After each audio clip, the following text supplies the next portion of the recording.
आप सबका स्वागत है इस वीडियो में। आप बात करते हैं कि सेकंड ओडीआई मैच में क्या हुआ, इंडिया वर्सेस इंग्लैंड के मैच में क्या हुआ, पहले से बात करते हैं। तो मैच स्टार्ट होने से पहले ही कुछ सवाल थे टीम के बारे में कि क्या टीम का कॉम्बिनेशन बैठ सकता है। जबकि पहला ही सवाल यही था कि श्रेयस अय्यर ने बहुत अच्छा परफॉर्मेंस दिया, लेकिन श्रेयस अय्यर ने इंटरव्यू में भी ये भी बताया कि मुझे विराट कोहली के इंजरी रिप्लेसमेंट के तरीके रूप में खिलाया गया था, जबकि मैं पहले से टीम में नहीं था। तो अब ये कंसर्न था कि श्रेयस अय्यर ने पहले ओडीआई में बहुत अच्छे रन बना लिए हैं, तो अब टीम में कौन आएगा? विराट कोहली तो फिट हो गए, वो रिपोर्ट आ गई थी। तो अब विराट कोहली आ गए, तो बाहर जाएगा कौन? श्रेयस अय्यर या फिर जायसवाल? तो ये बहुत ही ज़्यादा बड़ा कंसर्न था।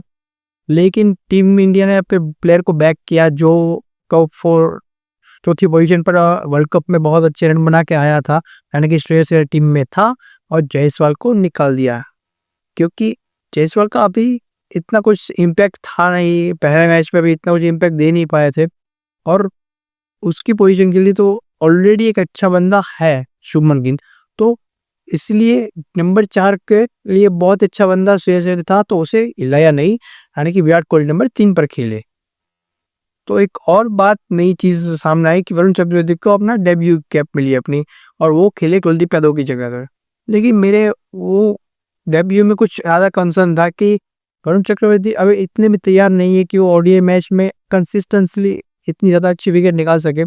हाँ, वो कुलदीप यादव के रिप्लेसमेंट के तरह रूप पे तो नहीं आ सकते, क्योंकि कुलदीप यादव के पास बल्लेबाज को डिफेंस में आउट करने की पोटेंशियल है। वो गेंद है जो बल्लेबाज का डिफेंस तोड़ सके। जबकि वरुण चक्रवर्ती जो टी20 स्पेशलिस्ट बॉलर है, जो लिस्टे में उनका अच्छा एवरेज है, अच्छे आंकड़े हैं उनकी लिस्टे में, नो डाउट, लेकिन फिर भी बल्लेबाज को अपनी फिरकी से आउट करने की वो इतनी ज़्यादा वो कला नहीं है जो टी20 मैच और ओडीआई मैच में डिफरेंस निकालता है। क्योंकि टी20 बल्लेबाज मारने जाते हैं और ओडीआई में रुक कर देख कर मारने जाते हैं, तो उसमें बहुत बड़ा डिफरेंस आ जाता है।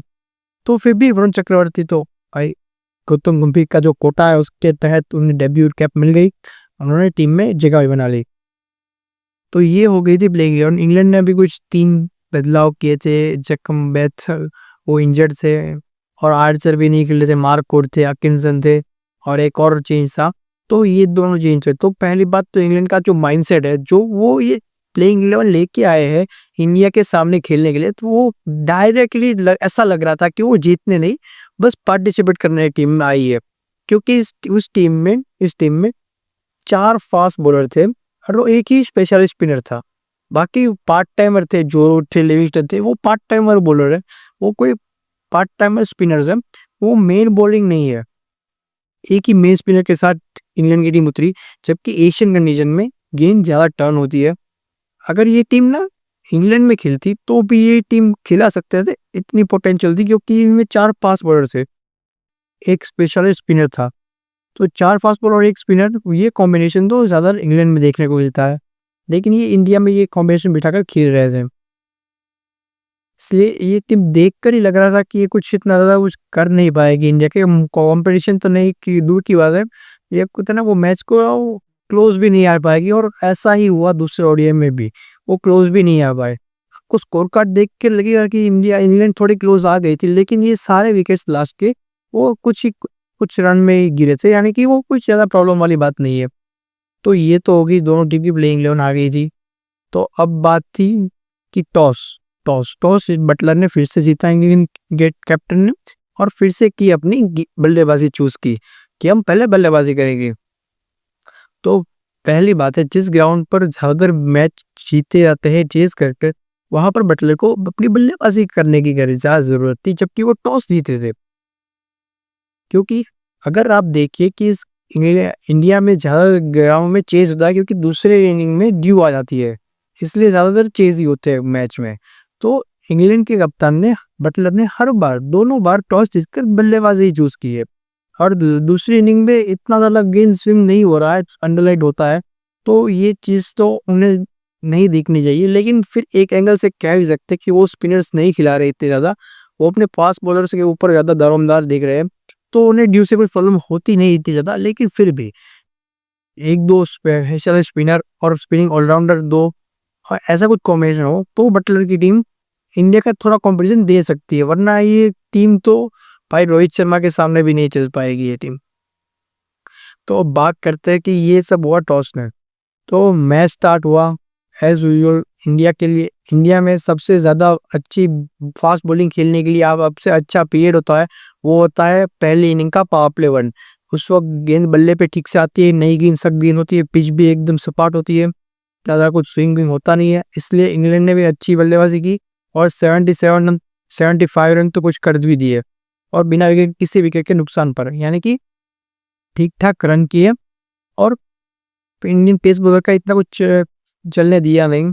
और फिर 11वीं ओवर में आए स्पिनर्स, और यही इस पूरे टूर का एक सारांश भी कह सकते हैं इस पूरे टूर का, कि स्पिन आती है, इंग्लैंड की बल्लेबाजी तहस महस हो जाती है। कि कॉमन चीज़ है जो पहले T20 से फिर दूसरे ओडीआई में ये भी यही चीज़ कॉमन हो रही है कि इंग्लैंड के बल्लेबाजों के स्पिन नहीं खेली जा रही है। तो फिर से वरुण चक्रवर्ती आए और फिल सॉल्ट आउट हो गए। फिर थोड़ी बहुत ही फाइट थोड़ा बहुत स्टार्ट लिया सबने, जैसे कि जो रूट ने अपनी इनिंग बिल्ड कर दी और 50 रन के ऊपर ले गए। बटलर को स्टार्ट मिला, बेन डकेट ने भी अपनी इनिंग को 60 रन के पास पहुंचा दिया। लेकिन वो कह सकते हैं कि टॉप 6 बल्लेबाजों में 6 बल्लेबाजों में सबको स्टार्ट मिला, सबने 30-30 रन तो कर लिए थे।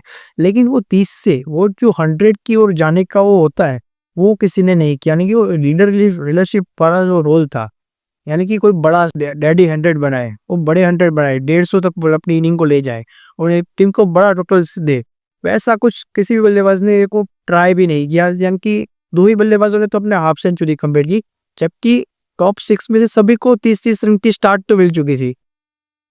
इसलिए ये खराब सोच भी कह सकते हैं इंग्लैंड के बल्लेबाजों के द्वारा। और फिर इंग्लैंड ने कुछ 305 रन का टारगेट भी इंडिया को दिया और लास्ट में ऑल आउट भी हो गए। और लास्ट 10 ओवर में तो उन्होंने कुछ अपनी 6 विकेट गंवा दी। पैसा लग रहा था 10 ओवर से पहले कि इंग्लैंड 350 तक तो पहुंच ही सकती है, इतना क्योंकि ज़्यादा रन बाकी थे, क्या माफ़ कीजिएगा, ज़्यादा विकेट्स बाकी थे, तो थोड़ा ही अटैकिंग बल्लेबाजी कर सकते थे, लेकिन उसमें ही उनकी विकेट चली गई। तो हम बात करते हैं कि कितने कितने विकेट मिली। तो अक्षर पटेल को छोड़कर सभी को एक ही विकेट मिल गया और जडेजा को मिले 3 विकेट। और इंडिया का एक रिकॉर्ड है ओडीआई में, जब भी जडेजा ने 2 से ज़्यादा विकेट लिए हैं इंडिया के लिए ओडीआईज में, तब इंडिया की टीम कभी नहीं मैच हारी है। तो यही चीज़ इसमें ओडीआई में भी बरकरार रही। तो ये तो होगी पहले इनिंग सुबह समाप्त कीजिएगा दोपहर को हुई। और इंग्लैंड ने ठीक ठाक बल्लेबाजी की, ठीक ठाक टोटल 305 का टोटल तार सेट किया। और फिर आए भारतीय बल्लेबाज, आए बैटिंग करने। अपनी ओपनिंग पे आई रोहित शर्मा और शुभमन गिल। फिर रोहित शर्मा ने जो ये पावले में कुटाई की है, वो कुटाई भाई क्या अभी बोलूँ उस कुटाई के बारे में। भाई की स्टेप आउट करके फास्ट बॉलर को सामने छक्का मार रहे हैं, स्क्वायर लेग के ऊपर से छक्का मार रहे हैं भाई, पुल कर रहे हैं, चौका मार रहे हैं भाई। रोहित शर्मा भाई ग्रेट बल्लेबाज भाई, उनसे अच्छे फास्ट बॉलिंग अच्छी कोई भी नहीं खेलता इस वक्त। इतनी अच्छी खेल बल्लेबाजी की थी रोहित शर्मा ने, बहुत ही फास्ट, अपने 100 के पास भी पहुंच गए थे, बहुत ही अच्छी। वैसे साथ साथ शुभमन गिल ने भी अपने कुछ शॉट्स मारे, कुछ चौके बौके मारे, 136 रन की ओपनिंग पार्टनरशिप भी कर दी। फिर शुभमन गिल आउट हो गए, फिर आए माफ कीजिएगा, फिर आए विराट कोहली। तो अब रोहित शर्मा ने तो अपना कमबैक कर ही लिया था, करीबन 60 तक तो पहुंच ही गए थे रोहित शर्मा। लेकिन अब एक्सपेक्ट था कि विराट कोहली भी कुछ रन बनाए, क्योंकि चेस थी और चेस मास्टर क्रीज पर आ गए थे। लेकिन फिर एज यूजुअल आउटसाइड एज लेकर विराट कोहली आउट हो गए। किंग का भी कमबैक नहीं हुआ है, कोई बात नहीं, वो भी हो जाएगा किंग का भी कमबैक। तो ये ऐसा हुआ आउटसाइड एज होके। और फिर आज श्रेयस अय्यर एज यूजुअल अपनी अच्छी पारी बिल्ड की और आज शुरुआत से ही कुछ शॉट लगाए। रोहित शर्मा का पहला अपना सेंचुरी क्रिएट करने, माफ कीजिएगा, सेंचुरी बनाने दी। और फिर अपने कुछ शॉट्स खेले और ठीक ठाक अपना स्टार्ट लिया। फिर रोहित शर्मा लिविंगस्टन से आउट हो गए सेंचुरी बनाने के बाद।